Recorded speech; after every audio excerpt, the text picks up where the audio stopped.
Hello, boys and girls, children of all ages, ladies and jelly spoons. Welcome to the Game Dojo. I am your triumphant host, the Game Ninja, and these are my special little boxes right here. You can see this Mario box. It's pretty cool, but what's cooler is what's inside the box. That's right. We have a whole bunch of these little gift boxes in my room full of so many little goodies. We normally put our handhelds in them, and that's what we're going to check out today. It's the tale of two handhelds. So, as you can see in my little Mario lock box, it's actually 10. I got this box, I actually don't remember where I got this box. And inside this box right here, you've seen it before 1,000 times, this is my Nintendo Switch. That's right, my Spider-Man edition Nintendo Switch. Let me wipe off fingerprints on the screen. The only thing I hate is the grease and fingerprints that you leave on the screen. It's like somebody was eating a bucket of fried chicken. But there you go, you see the Spider-Man on the back. And a lot of people didn't understand what Marvel had to do with Spider-Man, but if you play Deadly Alliance Part 3, the only one for Nintendo Switch, you see all the Spider-Men are in there. Spider-Gwen, Spider-Man, all of them are involved. And in this little case, you know, I have extra games on the fly and on the standby, so if I'm ready to jam, I can pop out any which one of these. I normally rotate out my favorites of what I'm playing for the moment. Right now, Mario Kart is inside because we are getting ready for DLC Wave 5. Other than that, I got some pretty much ones on the standby with the chamois cloth. Okay, let me pop this back up over here. Pop it in the case so that I can open my Mario box and you can see what's in the box. What's in the box? What's in the box? Alright, so we put our key in and we turn. I think that's the right way. No, I don't think so. I think this is the... Hold on, let me turn it around the wrong way here. Okay, I'm supposed to turn it counterclockwise? No? That's not working? No, okay, so I think it's counterclockwise. It's like freaking Goonies. Okay, I think that was it. Alright, we pop it open. And what's in the box? Dun da da da! That's right, it's the PSP. The PlayStation Portable. Not the first gen, but still a second one. And this was an awesome one right here. I believe somebody found this laying in a garbage can. Like, literally, somebody just threw this out. And it is in perfect working order. So, my boys, yeah. When you come by things, you just gotta jam on it whenever you can. And I don't know who threw this away or why or the purpose or the reason, but this is my gold. This is my riches. And the spoils go to the victor. So, let's check this out. The PlayStation Portable was actually a really unique system. Micronizing the PlayStation down to a handheld was a smart idea for PlayStation. I don't know why they discontinued being able to do it. I think they went from the PSP to the PS Vita, and I believe they had one more system, and then they were done with the handheld, and I have no idea why. Unlike the cartridge, they used micro mini CD discs. You can see both together. The screens are pretty much different. The handheld is pretty much different. If you have larger hands, it's going to be harder to hold. The PSP is really made for smaller hands. I don't know if they made an XL model that was larger for people with bigger hands, but you know what I mean, if you have to, you can still wreck shot on it. I believe there was a way you could hook it up to the TV as well, not just handheld, but TV. And as you put them side by side together, you can see there's some commonalities, but there's also some gigantic differences between the two. Let me blow that out. Okay.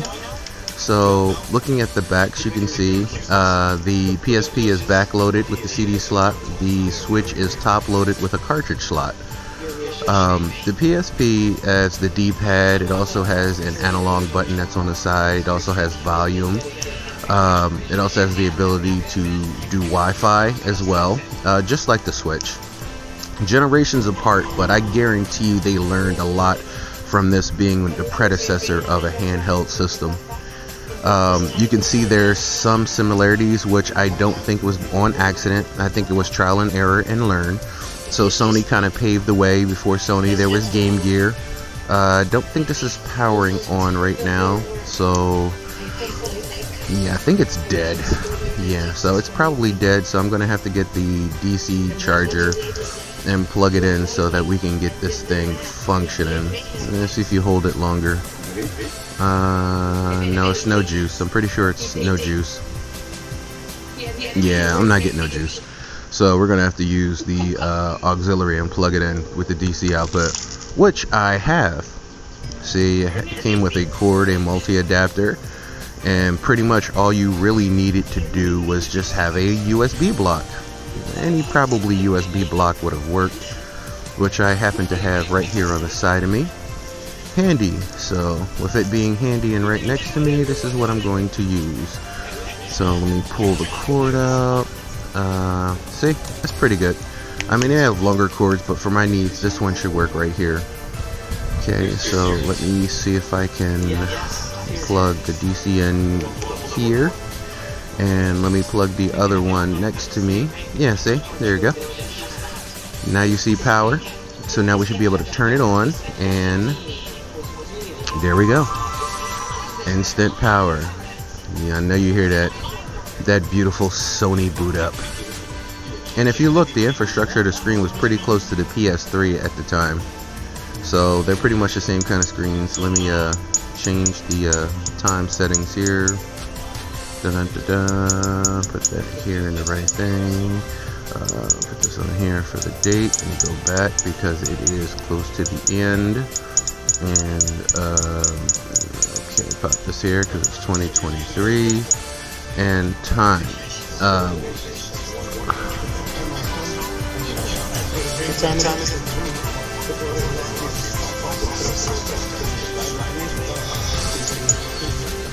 Okay.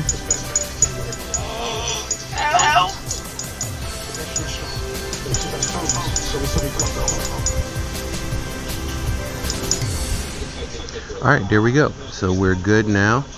And this is the desktop, and you can see it detected automatically. I have a UMD inside because these things did micro UMD movies as well. That's the eject. This is the slot, and if you notice, it's micro mini CDs or DVDs because that's what the PSP rolled off of. These are actually really cool. I remember when I worked at Campbell Soup, I had my PSP on me always. I listened to music on it. It was just, I use it as an MP3 player, and I could watch movies on my break. Playing games on it was really just a plus. I kind of liked it because it was like a mini DVD player, and I have a few right here. Definitely going to have to grow this collection a little bit more. I think it's going to be harder to find the UMDs, but maybe I can find them on like Macari or some off-site. Maybe somebody's got a couple of them that won't be too expensive. I can pick up a few more. So this is Ghostbusters. This will be the game that we are testing out today on both systems. So we have Ghostbusters preloaded automatically on the Nintendo Switch, and now we will have it loaded here on the PSP. It is basically the same game except for the remastered version on the Switch got the huge upgrade. So we're gonna start it here. Okay. Alright, make sure everything is good. Okay. On the right button. Alright, so now as that loads up on the screen, I want you to see the boot up. Make sure the volume is the right distance.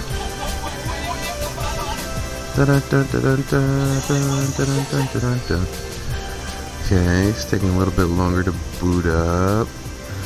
Loading times, man. Can't get around them loading times at the old PlayStations. Oh, there we go. Okay, and what I'm going to do is I'm going to turn on my Switch right now and let that boot up real quick. There's no question of which system is faster. They're generations apart, and the Switch just has newer generation software and hardware, so it's going to be quite faster than the PSP. So let me unlock my screen. Let me go to, where's it at? Okay, gotta find the Ghostbusters right now. So once we find the Ghostbusters, there we go. Load it up and hit it there. Click into it and have it turn on. There we go. Alright, so now we're going to put them both side by side. So you can see both of them at the same time as they boot up and loot. I wanted them to be exactly at the same points, but they're not going to. But for the purposes of this video, we don't really need them to be in sync with each other. We just want to show you them a side by side. We're not doing a comparison of which is better and which is, you know, anything like that, because they're two different generations, two different times, two different sets of software, two different engineers. Okay, so what we're going to do is just basically show you old gen versus new gen. And I actually think the PSP held its own graphic wise. I mean, it was generations and leaps and bounds above everything at its time. But on the same token, the Nintendo Switch has the benefit of dealing with everything that came before it. Nintendo Switch had Game Boy, Game Boy Advance, Game Boy Color, the DS, the 2DS, the 3DS, the DS XL, like there's so many models they had to learn before it. The Wii U, the Wii. There's so much Nintendo learned from its generations to put into this, and they used everything they had on the table. And it's really a amazing system because it revolutionized both the handheld and the console market by blending them both together. So as you see side by side, graphics wise, even the PSP still holds up. The remastered version of the game is because they wanted to do more graphic wise and story wise, but it's basically the same game, which is why I wanted to put it side by side. So you can see right now they're both in Shandor's Evo Shandor's exhibit, and as you can see, the guard walking in and doing the search. It's a different guard. They changed the clothes and uniforms. Like I said, you can definitely see the remastering in it, but it's the same exact game. I won't say verbatim, I will say story wise almost.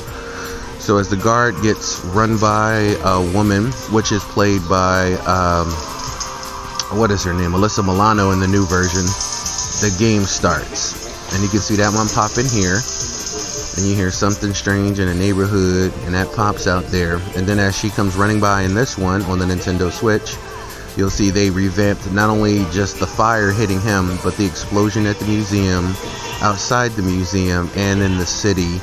And then you hear the Ghostbusters music and then the logo. So as you can see, they vamped it up quite a lot.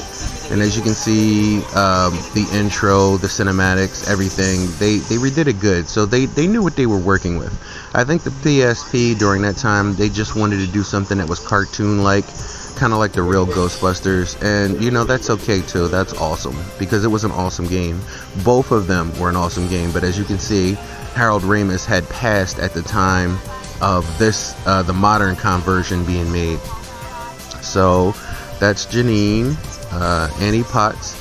So like I said, they took the ability of learning a lot from it, and it boots much faster. You notice the PSP is still loading after the intro screen. Now on the PSP, this is something I wish they would have copied over. You and your locker being able to choose like a locker from where your stuff is stored for being a Ghostbuster, and you could choose male or female. This is something I kind of wish they would have kept. And then you can choose the type, rookie, like you can still choose the type in the new version, but it's not like this.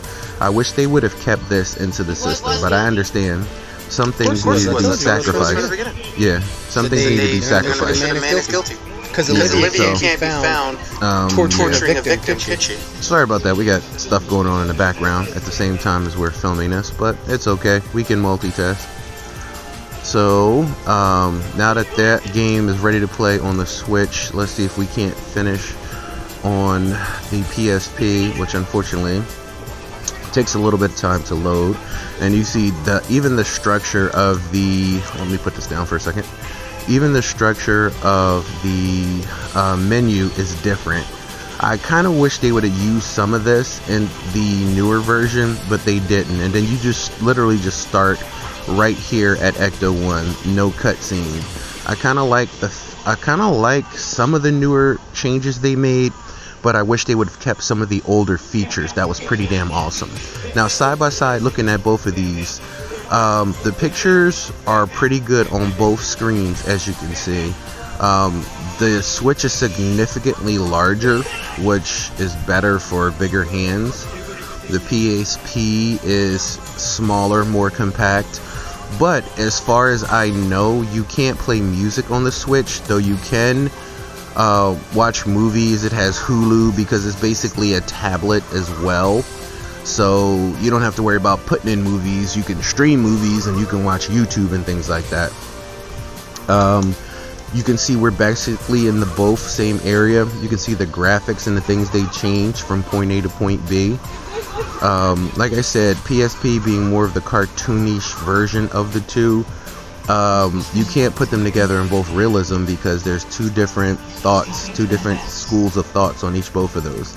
So now that I showed you that, let me take my Ghostbusters off on the Nintendo Switch, which we'll click here, hit the power button, and turn it off, and we can pop our Switch away. Pop you back into your case. Close you up, zip you up, put it away. Handhelds have always been a novelty, but they've also been so much of a lifesaver if you're on train rides, plane rides, going on long trips. You're sitting in a closet because your parents are arguing. You needed time away from somebody, so you put headphones in your ears. They're more than just gaming aspects. They're getaways. And as you can see from the PSP version, it's a little bit wonky because learning how to move and do things, I've been out of practice with the PSP for years, so we actually move using this sliding analog joystick, and it's weird because the triangle and the X and the square and the circle are actually ways of changing your direction of view. I would expect them to be different things like traps and busting ghosts like on the newer version on the Switch, but it's not. These are actually how to change your view and viewpoints, which is a little bit wonky at first, but once you get used to it, it'll be better because that's basically the directional view. And as you can see, we came up to the same point. They did more in the remastered version of graphics wise, making this room look so much better, but like I said, it's really a good game, and as I lift it up to you, you can see what I'm talking about when I say the more cartoony aspect. You can make out the characters and who they're supposed to be. That's supposed to be Ray, that's supposed to be Peter, that's supposed to be Egon. Of course, Winston wasn't involved at this point, so you don't get to see Winston. Same thing in a new game. You don't get to see Winston until a little bit later. He's actually driving Ecto-1, but actually, if you look, I mean, it's kind of like the cartoon Slimer and the Real Ghostbusters. So at the time, this was actually awesome to play, and it's even awesome to play in the remastered version, which I have that you saw on the Nintendo Switch. I also have it on PC. They have it on Xbox, they have it on PlayStation, so it's available for all systems. And the PSP also had Wi-Fi, so you can connect to the internet. And I believe there's also a way to hook it up to your TV. I'm not quite sure yet, but I know there's a way you can hook it up to your TV. So what we're going to do is we're going to turn this off real quick, show you some more of the functionalities of the PSP.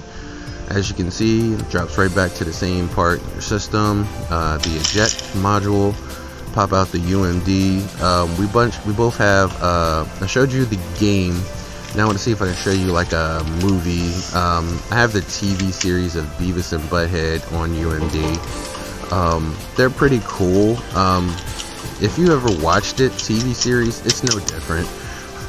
It's kind of like a mini DVD. So when you put it in here, it'll read and recognize and pop up. That's how you know that it's functioning. Almost the same as the DS does when you pop games in there. So when it pops up, you can immediately just go right to the viewing of it, and it'll pop up on the screen. It's got a pretty decent speaker system. I'll see if you can't hear some of it. I'll put it a little bit louder. I don't want to get too much loud because I don't want a copyright violation, but MTV Home Video. Okay, let's see if we can put this on here. Make it closer to you guys so you can see just a little bit better. Sorry for the unfocus. My camera's trying to autofocus on it. And as you can see, it fits in the palm of my hand, the whole system. The Switch does too, but the Switch is actually bigger. If I had smaller hands, it wouldn't be the problem. Oh, here you go. So this is the infrastructure of the DVD menu. You can hit play all of them and watch all of them. I kind of like the fact that you can still do the PSP when it's not charged, plugged into the wall, instant access. Let's see if you can hear that.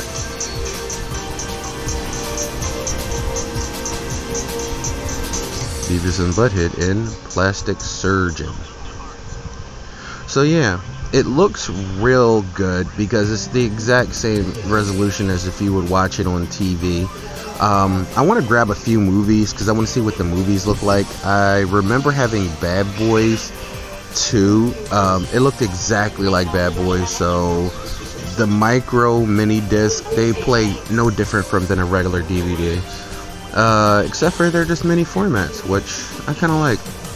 So there's the home buttons, the volume buttons. Start, select, music. I believe that's a share button. You can see right here, there's the other port for plug-in, which I think if we're going to a TV or something is probably what we're going to use. The PSP, like I said, it's an awesome system. I got it for free. I'm not complaining. Somebody tossed it out. Their loss is my game. It will always be awesome. So it's a part of my collective. This is right here where they show where like the battery ports are, and they're showing where you put the duo memory slot. You can load things onto a memory SD card slot and slide it into the system. So I believe you can play games that way too as well. I'm going to have to experiment and see if I can find a way of doing that, because we do have the memory card duo slot. So I'm going to turn this off and power it off. So yeah, there it is. That's the PSP system. This is the tale of two different handhelds, two different generations, two different time frames, all for your viewing pleasure here in the Game Dojo. And we have many boxes with many surprises inside them. This one just happened to be the PSP. And like I said, let me show you that memory duo slot that I was telling you about. See, this one is a micro SD that you can pop in there to the memory duo slot, and then you can put it right into the PSP. I guess you could put like movies and games on there. I'm gonna have to preload it and try it just to see if it shows up in there. I mean, that would be awesome. I would love for that to happen, so I could just put like movies and music on there just to listen to music and stuff on it again. But yeah, that's the PSP, PlayStation Portable. So we're gonna pop it in here, and like I said, these things are so much great for that was horrible grammar. These things are very great for traveling. Hold up, where's the key? I think I left the key inside. Did I leave the key inside? Yes, I did. So I have to get the key because we put it under lock and key. So let's fix this up here, pop it in here. Okay, so let's close the Mario box. Okay.